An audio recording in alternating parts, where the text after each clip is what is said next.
Good evening, everybody. Welcome to Songwriting Simplified with me, Jonny Lipsham, here at jonnylipshamstudios.co.uk, here in the southeast region of Scotland, where it is exceedingly cold, but we don't have any snow on the ground. Despite several snow warnings, we don't have any snow. We just have lots of ice, which is fine. Don't mind ice, apart from it being a little slippery and, especially black ice, you can't see it, and before you know it, you're on your arse. But other than that, we don't have any snow yet. But we're supposed to get some on Saturday, so that will be interesting. And this has been like the coldest second half of November in, I think, about 30 years.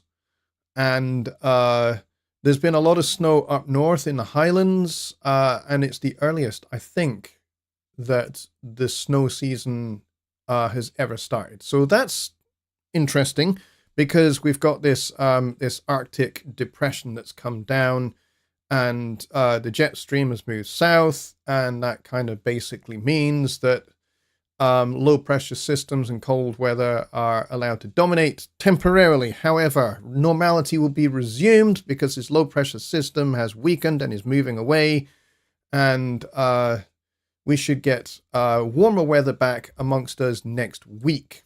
So it's a temporarily short blast of cold weather. Anyway, that was the weather forecast brought to you by me. I'm not a meteorologist. I'm not a weather expert, but it is meteorology is a hobby of mine. I do study it. I do study extreme weather and that kind of thing because I find it very, very interesting how it all works and that kind of thing. So, yeah. Anyway, on to songwriting, because that's why we're here. We're not here for extreme weather. That's for other people's channels. Let's see who's here. Billy Morgan is here. Dwayne is here. Kyle is not feeling very well. My dear friend, I hope you feel better soon. If it's any consolation to you, I'm joining that club of not being particularly well. I have had probably this new variant of COVID that basically knocked me for six throughout the course of most of last week. But it was very busy at work, so I had to continue working. I didn't take any time out. Probably should have, but there was just too much going on, so I couldn't, or I felt I couldn't. So I didn't take any time out of work. I just kept on working through it. And subsequently, now I'm on holiday. I spent most of today in bed. I got up maybe about 1:30, maybe nearly 2:00 this afternoon.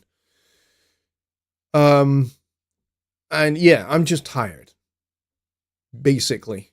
And I'm not nearly as congested or as fevered as I was. That all seems to have passed away, and I'm just tired now. So, Kyle, you have my empathy, my total empathy, my friend, totally. We got Simok Inge here as well. We got Paul Morgan. We got Bobby Booth. We got Don Oliver. We got Danny Taylor. And we got Just Bob is here, who says he's going to miss the show but because he's still at work. But he says he hopes it goes great. Yeah, so do I. We've only got 9 people here. So we'll see. And we got Stephen Wilson here as well. So one of the things that, Brett Marla has just joined us. One of the things that, Billy, made mention of in the chat here, he says, we all know or should know about the 7.0.1 update today. But this is songwriting show. I'm sure Jonny will hit on the major bug fixes. Yes, it is normally Songwriting Simplified today. So that would be the main focus, but we are going to start the show by talking about what was released today. If you are completely unaware, version 7.0.1 was released today, the first maintenance release of Studio One Pro 7, I should say. And it fixes I think, 48 or 49 items. So there's like there's a whole list of stuff in the release notes, which we can go through because I have the release notes nice and handy, so I can show you those and we can go through those. They're dead easy to get hold of. You just get hold of these from inside your account, from inside Studio One, I should say. Once you update to 7.0.1, just go to help and then view release notes, and it will download the release notes as a PDF. But I'm going to go through them with you to start the show. So let's go over here. And actually, I'm going to put that behind that. There we go. That's better. All right, so let's see. We do have some new features, and this is really important. Splice extension updated to version 1.1.1, and this requires Studio One 7.0.1. So, in order to get this, the new update to the Splice extension, you need to update to 7.0.1. And what does this give you? Well, there's a bunch of new features added to the Splice extension. The ability to set follow key from Studio One. So this is a handy little feature.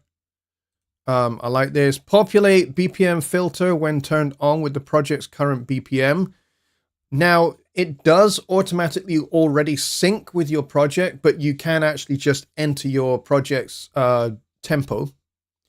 Add your library and collections pack pages. So this is cool. So if you are already a Splice subscriber and you have like a whole bunch of loops and stuff like that, and MIDI files that are in your library or your collections, you can now access these from the tabs inside the Splice tab of the browser inside Studio One. So you've got direct access to your Splice library. You don't have to go out of Studio One, access your library through a browser, and then, you know, download the file and then bring that into Studio One, which is what you had to do before. Now you can just access it. It's there.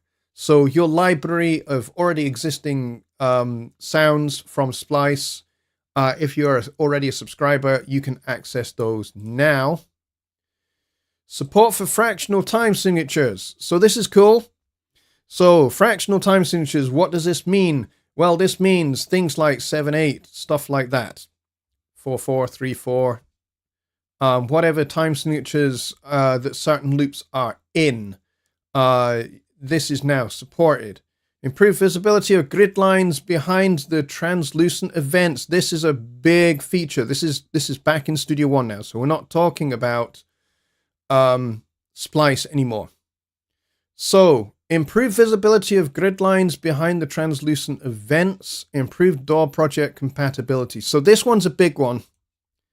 And it's just like, it's written in passing in the release notes, but it's actually a really major one.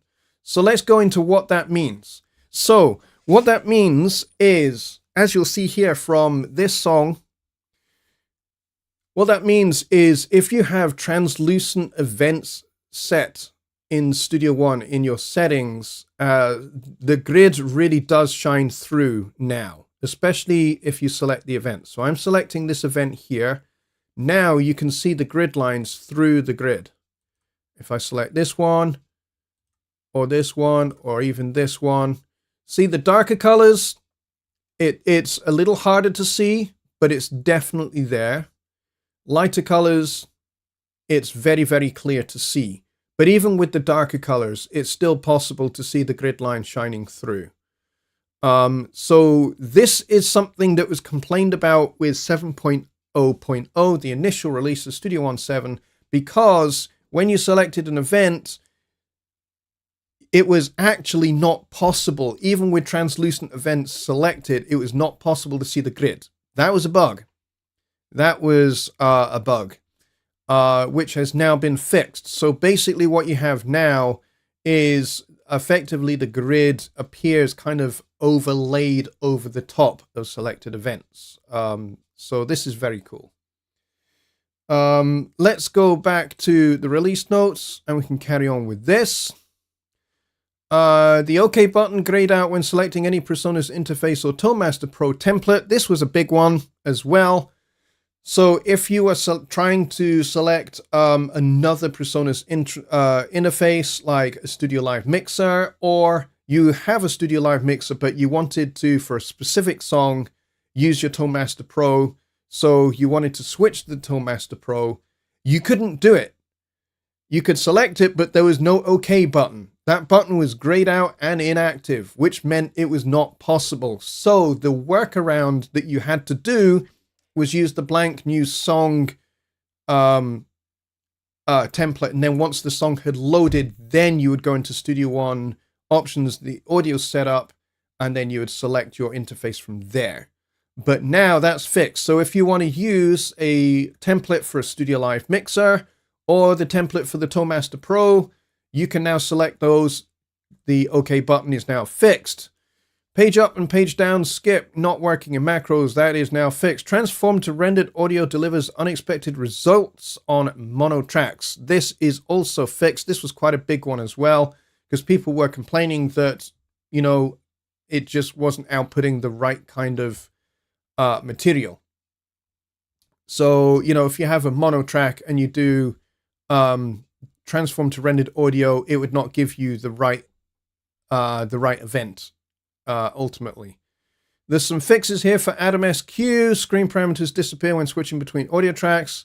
Freeze on browsing certain sound sets. Yes, this was another big issue that people reported, which was when you were searching and scrolling through sound sets to try and find a particular item, Studio One would just basically freeze up. So that is now fixed. Preview loop only played once for short files. So now it loops if you have the loop engaged. And then there's some fixes here for clap plugins. I don't have any clap plugins. CV instrument transforming back to instrument track doesn't reassign trig or CV outputs. So Ron Figura can verify whether that was an issue for him and also whether that is now fixed for him. Should be. Deep Flight 1 volume and layer loss with the Cosmic Dreams preset after reopen. That is also fixed. Demo template text and install button are cut off. Separated channels not visible for sidechain in Impact. That was another big issue, which basically meant that if you are using Impact and you want to sidechain kick to a synth bass or something like that, you couldn't do that. Now you can. That's fixed.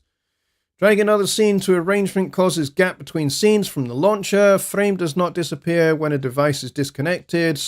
Track stops recording when switching scenes. All of those now fixed. And then there's some fixes for Linux. macOS potential crash with certain plugins. There's some show page fixes here. These are ones that I reported. Crash when copying arranger blocks. Unable to add lyrics at certain positions. Splice pitch doesn't follow transpose parameter, which is a pain in the arse, because if the splice sample is transposed so that it's according to your to the key of your song, the pitch was all messed up and didn't follow. So that kind of made it completely useless. But that is now fixed. Shift and drag from splice to impact does not split sample at transients across multiple pads. Does now. Unable to drag sample from splice to impact after first dragging to arrangement. Crash when using mouse wheel to browse tab with browser tabs. Yep, that is also fixed. Mouse wheel works just fine. Applying mute tool on looped events causes error message. Yeah, we kept on seeing if you used a mute tool on looped events, we would see like a JavaScript error or something like that. That is now fixed as well. Bass note cannot be set to sharp in chord selector. This is important for us who are songwriters here. If you're using the chord selector and you want to have an alternative bass note because you want to have like D over F sharp or E over G sharp, you couldn't do that before. you would only be able to select the flat enharmonic alternative, which, like, you know, D over G flat is just wrong on way too many levels. That is now fixed. I reported that one. Connection with Studio One remote slow with large songs. I reported that one as well, and I've tested that with both my phone and my iPad, so Android and my iPad, and it works beautifully, faster than ever, actually. They've done a lot of work under the hood to make this stupidly fast now. Crash when stopping note recording into launcher cell in certain cases.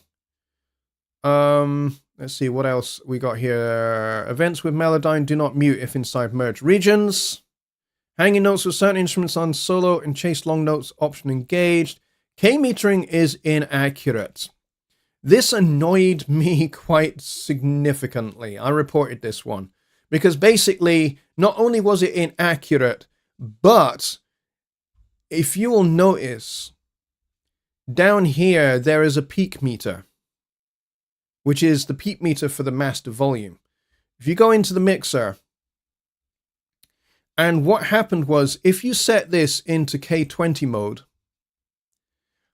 which is what I normally use, by the way, what would happen is this peak meter would fill to max and would clip, even when there's nothing happening. So for this reason, I had to roll back. It was totally broken. But now that's fixed. So I'm very, very happy about that. So, not roll back. What I had to do was I had to put this into peak and RMS mode. Now, as you can see, it's not a problem. Any of the K system, K14, K12, it's fine. It doesn't fill up anymore.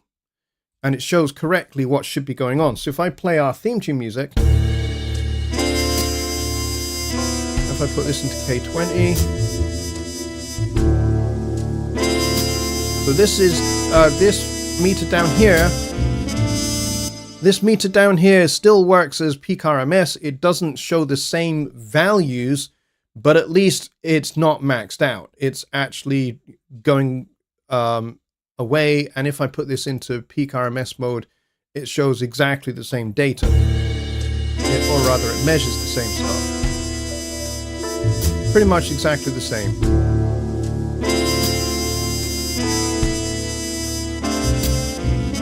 But the handy thing for me has always been that if I have this in K20, this is still in peak RMS mode, I can actually see both meters at the same time. And so I can compare what the true peak values are and what the K values are at the same time. With you know, kind of like in a glance. It was super duper handy.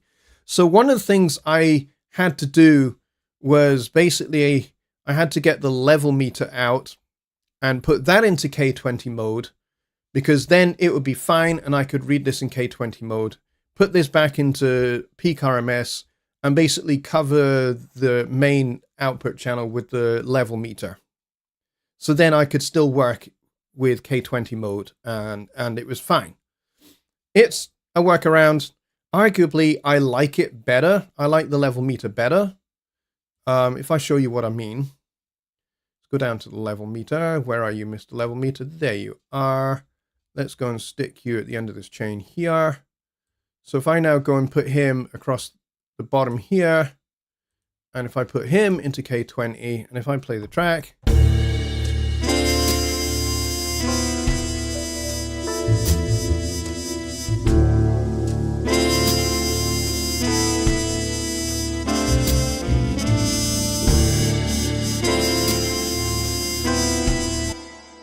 so that kind of works how I want the master fader to work.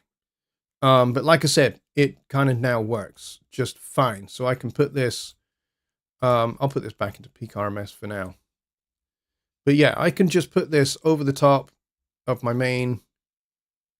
I still know it's my main channel. It's fine. If I want it to be, you know, like in line with everything else, I can do that too, because it's nice and resizable. There we go. So now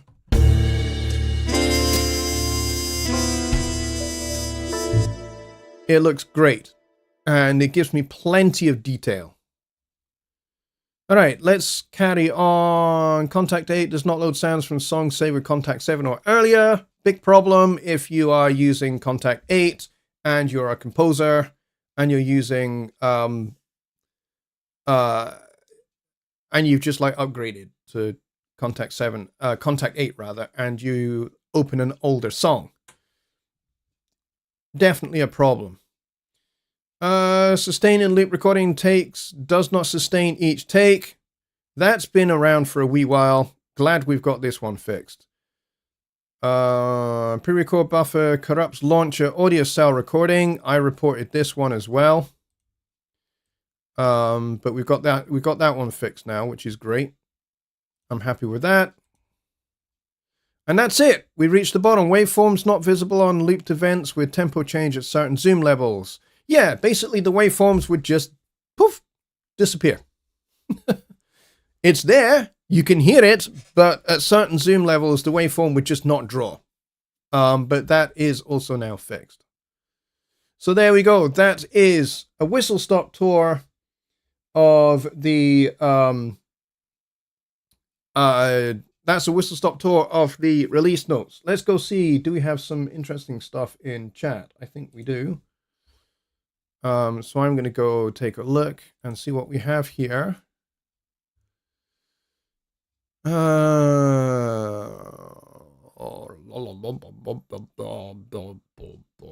Sorry.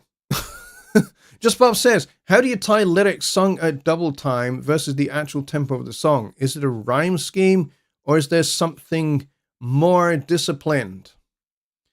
How do you tie lyrics sung at double time versus the actual tempo of the song? I'm not quite sure what you mean. Do you mean the lyric is double the tempo of the actual song? Or is the song double tempo and like maybe you have a double time chorus or something like that? Or it's kind of like halftime and then the lyrics and then everything's double time. I'm not quite sure what you mean specifically there. But if you're gonna double the tempo, the thing you have to think about is, are those words going to be singable at double tempo? So if your tempo is like already 60 BPM, let's say it's a nice slow ballad with lots and lots of space, and then the chorus goes into double time, you got to think about, are my words going to be singable at 120 beats per minute? Now, for the most part, 120 beats a minute, it's not too terribly fast. It could be done. But it depends. If you have a lot of words in your lines, are you going to be singing 16th notes at 120 beats a minute? Well, that's going to be kind of like machine gun style. Now, there are vocalists that could do that. Michael Jackson very famously did that with I'm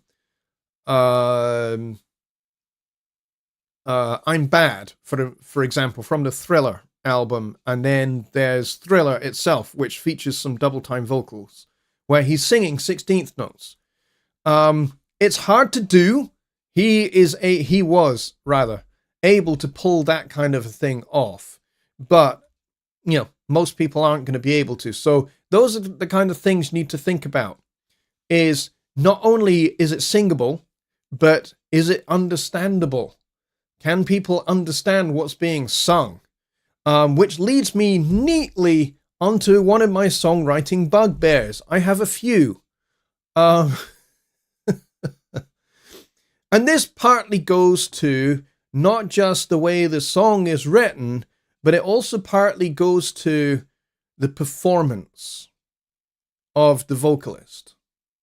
So you find that whilst the lyrics can be very clear when you read them off of a lyrics sheet, and, you know, they make beautiful sense, but then when you listen to the performance, you find, what?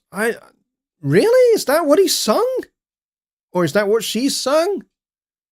Because I'm not hearing those words, because maybe they have not so great articulation, maybe they have not so great diction. So this is really important. So you're not just thinking about rhyming schemes. Rhyming schemes are important, but they are not the be-all and end-all. You can write songs that don't rhyme. Bob Dylan wrote lots of songs where the verses are fairly prosaic, but then it has a rhyming couplets chorus. That's, a fairly popular kind of like storytelling, narrative style songwriting technique, is to have your verses much more prosaic and your chorus using more of a kind of Shakespearean couplets kind of rhyming scheme. So rhyming is kind of, it depends upon what you want to achieve. A lot of songs, rhyming is important, but it's, I don't mind if I write a song that doesn't rhyme. And in fact, there are other ways of achieving the effect of a rhyme, which would be using things like assonance. What is assonance? Other than it sounds like you're talking out of your butt. Assonance is where you use a word that sounds like another word in order to get the rhyme. So it's not that the word actually rhymes, it's that it sounds like the other word. So this is a really, really cool technique. Rappers use it all the time. And sometimes they'll use it kind of one after the other, after the other, after the other. In a sentence, in a chorus, or in a verse, but mostly in choruses. Although Eminem, the rapper, for example, in the Slim Shady, his verses are full of assonance, where he's using rhyme after rhyme after rhyme after rhyme, but they're not rhyming words. They're words that sound like the previous word. So that's what assonance is, and it's a really useful technique for basically pulling off a rhyme where there really isn't one, or you kind of don't want a direct rhyme, but you don't want a near rhyme either. You want something in between. This is where assonance can help you out. So there's some really fine examples of different techniques to basically make the motion of your lyrics speed up whilst keeping the tempo and the rhythm consistent of your verse or your chorus. So you might just be banging out eighth notes, in a line, pretty much. But then what you want to do is you want to emphasize the strong beats of your eighth notes with your assonantal rhymes or your assonance. And what that will do for you is that will not only emphasize that beat, but the strong beat will also emphasize the word as well. And that can provide a lot of forward motion in much the same way that if you increase the harmonic rhythm, you can get the same effect of a little bit of extra forward motion. For example, if you're playing a piece that is like ballad tempo, 60 BPM, and you're just going.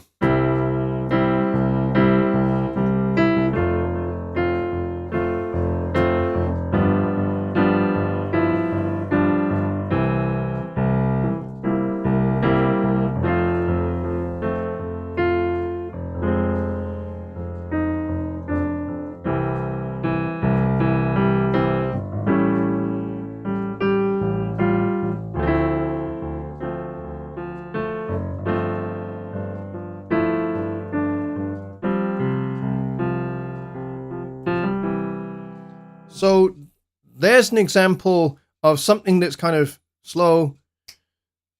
All the chords are happening on the quarter note. So what you can do to create a little bit of sense of forward motion, because we're playing quarter notes, is then to have chord changes happening on eighth notes. So let's say we're going from here to F, but we want to really emphasize that F major chord. So we can do this.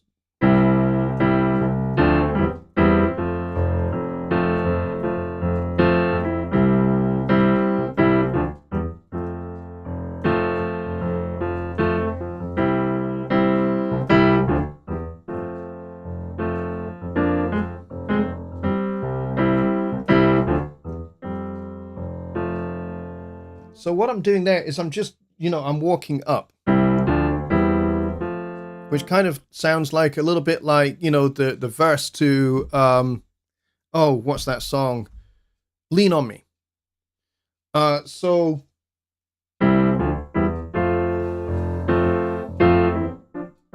which kind of has that going up in eighths, going back down in eighths, going from 1, 2, 3, 4, 4, 3, 2, 1. Except it's not going 4, 3, 2, 1. It's basically going is what it's doing. It's going 4, 1/3, 2, 1 is what it's doing.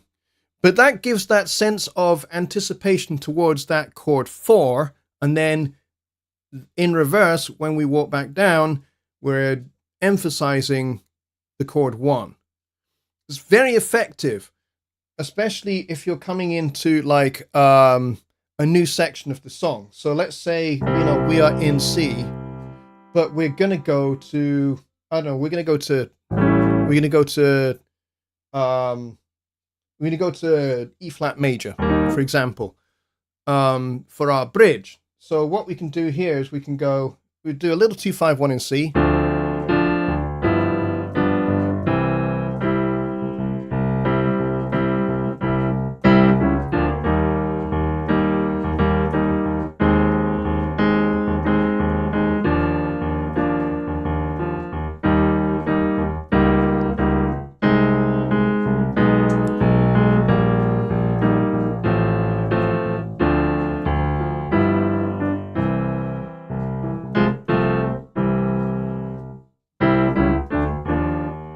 Basically, I'm going,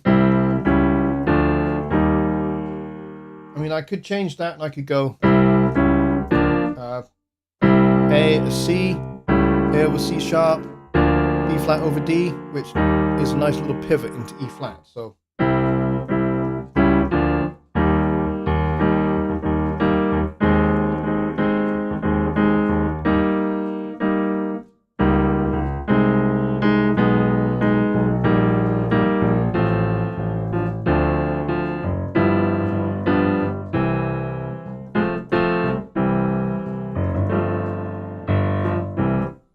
all right, so there's little things like that, little kind of bits of syncopation, increasing the harmonic motion that can help, kind of bring some emphasis to different parts and different sections of your song, or even to emphasize different lyrics that are in your song. All right, so let's go see what else we have. Billy Morgan says peak meter also gives phase at the bottom. Yes, it does in the level meter. It doesn't otherwise. Meatloaf only got the Rocky Horror Picture Show gig because he could sing the song at the proper tempo. Yes. And sometimes that really does, that does actually take talent. Secret Squirrel is here. He says, I'm going to work on setting my vocal syllabic meter to match 24th note triplets, because outdoing Michael Jackson vocally is something objectively attainable for a Joe like me. That's funny. Neil says, it sounds like assonance is somewhat related to alliteration. Not quite, but it is a similar idea. Let's see.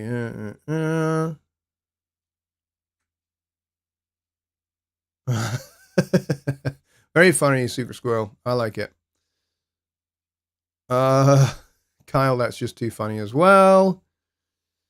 Super Squirrel doesn't have a question. When somebody says that a note is over another, like you said, E flat over D, what does that mean? Could you please provide application context for non-music theorists? Certainly. And Lucas is here.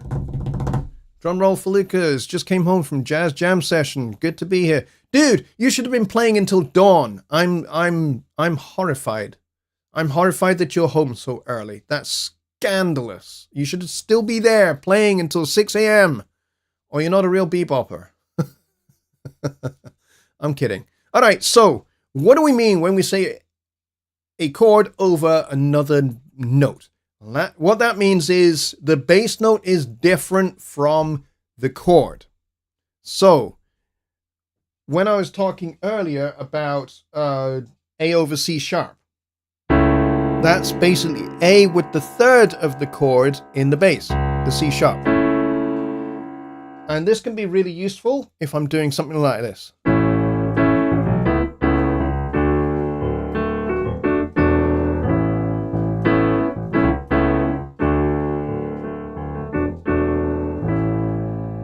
And I'm really using two different alternate bass notes there. So I'm using the A over C sharp to lead me into D, and then I'm doing D with E in the bass to get this kind of D11 sound. Now it's D11 because we've got the 7th, and we got the 4th, but we've also got this 9th in here as well.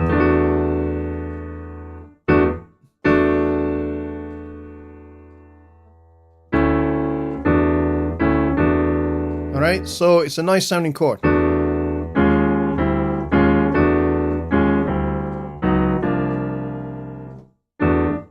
So that's what that means. So basically, any chord with a different bass note will be that chord over the bass note.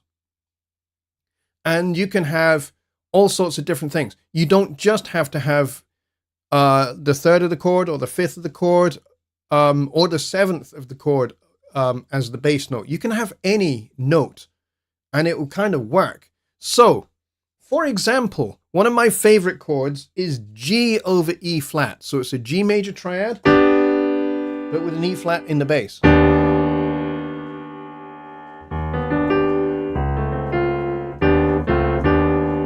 It's one of my favorite sounds. Yes, it does need lead nicely into an E minor chord, but it's not kind of the only thing it can do. It sounds kind of, it is dissonant, but it sounds mysterious as well.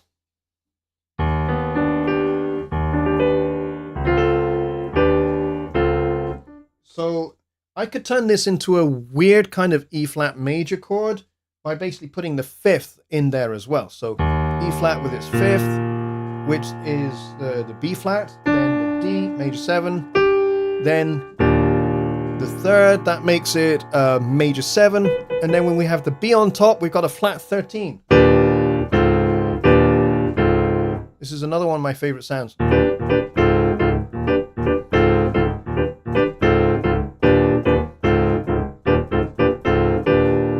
So one of the other useful things with an alternative bass note is you can make complex chords much easier to understand and much easier to play, basically. So another really useful example of this is if I take this A major triad and put a D underneath it, we now have an A major, a D major 9 chord. So we've got the major 7, we've got the 9, and we've got the 5th, and we're leaving out the 3rd. So what this does when you leave out the 3rd is it makes it kind of a major 7 kind of chord, major 9 kind of chord, but without the 3rd makes it a little bit more tonally ambiguous and therefore a little bit more open sounding. And this is a very familiar sound if you have listened to a lot of Steely Dan records, like I have.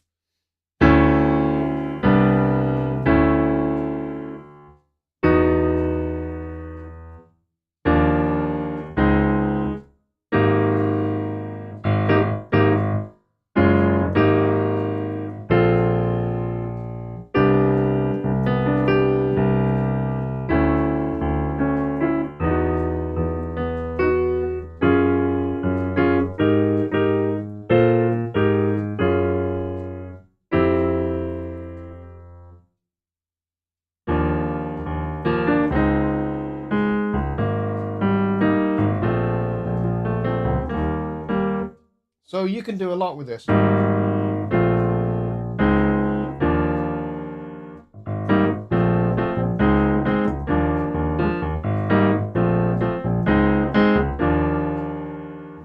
And you can make something sound really, really modern and sophisticated sounding. And all you're really doing is playing a triad with a different bass note.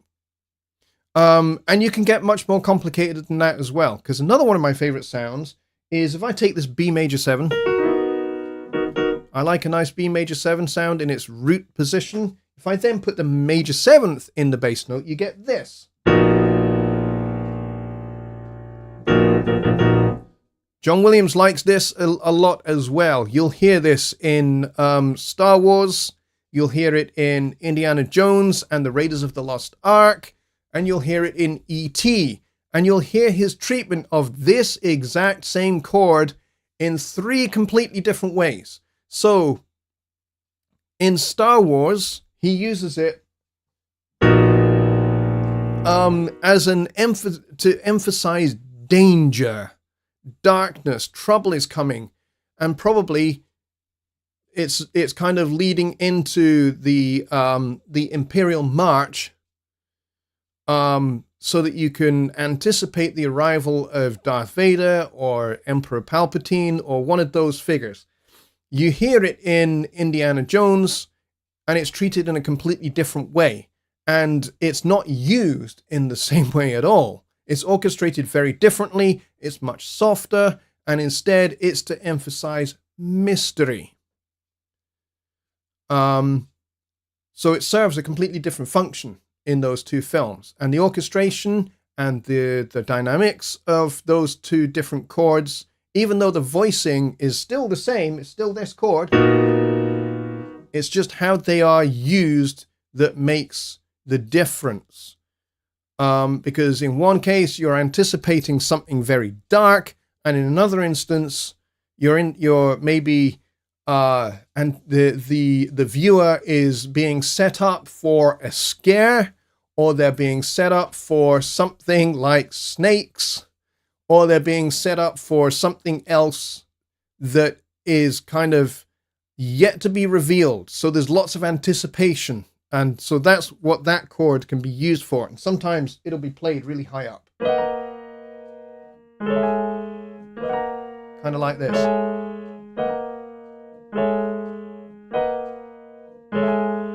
Stuff like that, you know. And it has this kind of unsettling sound to it. So that's kind of B over A sharp if you're in the key of B major. And then if you're doing A major 7, which is what I did here,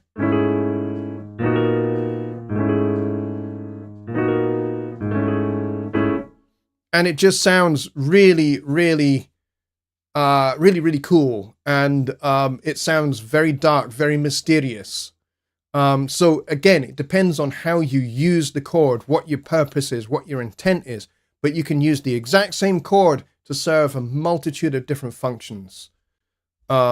Musically. Context is always king, as I like to see. Neil says, yeah, I can hear the Steely Dan vibes. Totally. Lucas says, G minor over E flat. This makes an E flat major 7, effectively. That is correct, because you're basically taking a G minor chord, putting the E flat over underneath it, and essentially it is it is an E flat major 9 chord if you're using the G minor 7, because the notes are exactly the same. They're identical. However, if you do a G major 7 with the E flat,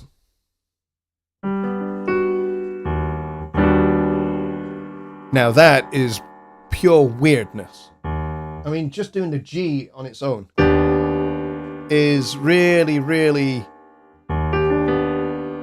nice sounding. I love this. But if you turn it into a major 7,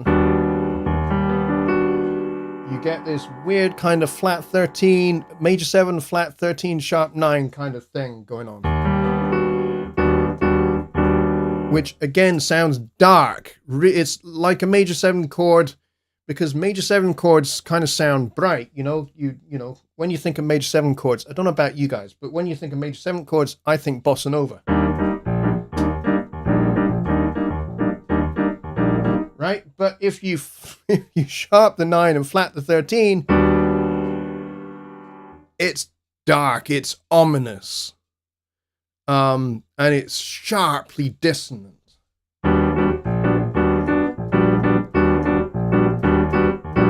So if you wanted to write a bossa nova that's about death or something, go for it. Use a G major with the E flat, and you will have something that would be appropriate harmonically for that kind of subject matter, for sure. Let's see. Six Squirrel says, very interesting and ominous tone. Excellent examples with practical application usage. Thank you so very much. You are very welcome, my friend. Yes. Yeah, I mean, kind of like harmony is my bag. I love harmony. I love orchestration.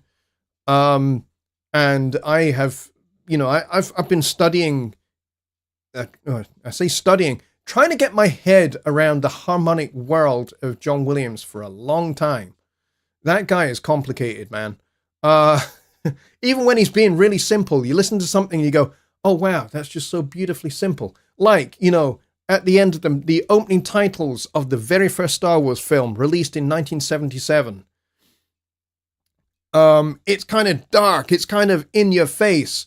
And then you kind of get that panning effect down towards the planet. But before you get to that, you get this kind of little flute melody, a piccolo melody over these strings. And these strings are playing the weirdest chord you've heard of. And I think it probably is that G over E flat thing. And then you got and then it goes dark again. It's like dark, dark, dark. And then it's kind of, oh, weird, floaty, cosmic. Then it's dark again. And yet, you hear those same chords in a totally different setting, and it's just like, oh, same chords, same voicing, same orchestration, but it means totally something different. So, yes, that's why he is so masterful. And, composers like him, and there are other great, great, great composers out there that write film music who have, just as broad a harmonic palette, and they are masterful at them. Lucas says, these voicings sound absolutely awesome. Yes, they really do. For whatever reason, your bossa nova reminds me of Martin Short acting crazy and doing a little dance. Oh, yes, with the G major. Hang on, my chair's got stuck on my mat for some reason. There we go.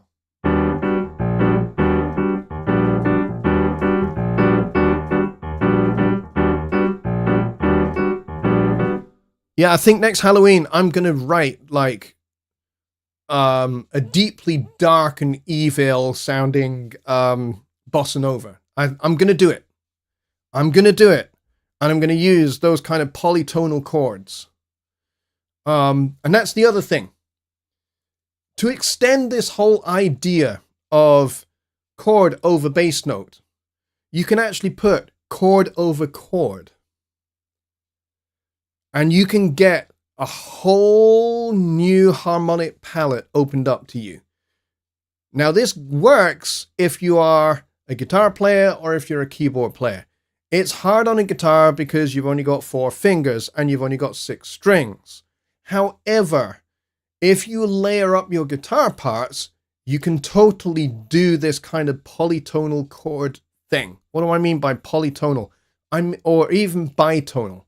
I mean 2 unrelated chords on top of each other. So let's take an E flat major 7 and we'll put an A major chord on the top of it. I don't know how this is. I have some idea how this is going to sound.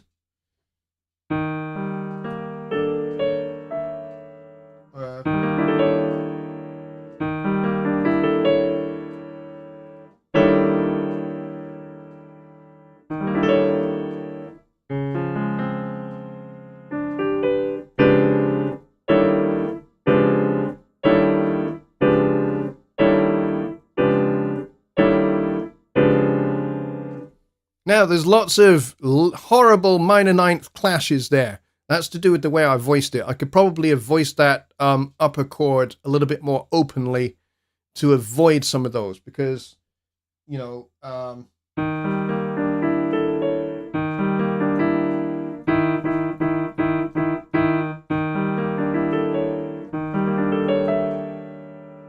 So if I move that E from the A major triad, up, away.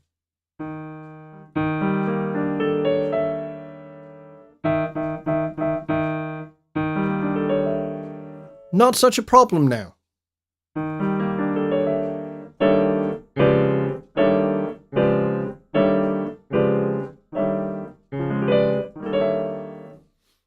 Sounds totally weird, but if you're writing orchestral music or if you're writing film score music, those kind of polytonal chords can be really, really handy. Because they can create dissonances that you just don't find if you're just like trying to keep things within 12 tones in the same key. So if you borrow a chord from a completely unrelated key like I did there, that's A major on top of an E flat major chord. That chord is a tritone away from E flat. So the two really don't fit together, or at least they shouldn't fit together. But if you voice them right, you can make them fit together. So that's what I mean by polytonal chords. So how would this be expressed? Well, this would be expressed with E flat major. It depends which chord you want on the top and which chord you want on the bottom. So if we're doing what I did here, I would do A, and then I'd do a horizontal line underneath that A, and then underneath that I would write E flat major 7. Kind of like you do when you're doing when you're indicating division in equations. So something over something is like a divisible equation, right? So that's kind of how I would do that. If I'm doing A over C sharp, so we're just talking about just the bass note, then it would be A with a slash, then C sharp. And then that would tell my piano player, my guitar player, that I'm playing this.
So that's kind of how you can use those slash chords to go up, have your bass ascend chromatically, whilst, having different chords going on over the top. And you can create all sorts of kind of nice little tensions and releases by doing that. All right, so there we go.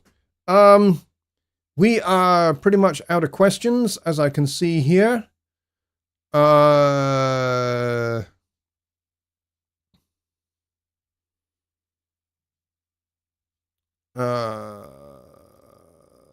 Yeah, I think we're at the end there. So, all right, so we are at the end of the show. I think we peaked at like 16 or something. Yeah, 16. It would have been nice if we had a few more people here, but that's okay. I can handle it. I'm Scottish. I'm tough. I'm strong. I will not go and cry as soon as we finish this show. And Keith has just arrived, just as we're finishing up.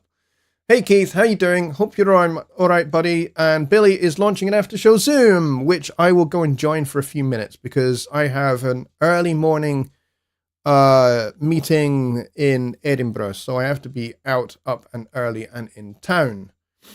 All right, so there we go. Enjoy slash chords, enjoy polytonal chords, and all of that stuff. I didn't start the fire. No one in the chat either. Did you start it? I'm not sure what you're talking about there, Secret Squirrel. Sorry about that, mate, but we are at the end of the show. And we apparently are under a new snow warning. You won't cry, but you might unleash some profanity. I might well unleash some profanity because, you know, I have a swear jar that needs filled because at the moment it is pitifully empty. All right, I'll see yous all on Sunday for Sunday Night Live. We'll be back here back then, and we'll be talking Studio One, and I'll take your Studio One questions then. Thanks a lot for joining me tonight. Take care. God bless. Good night.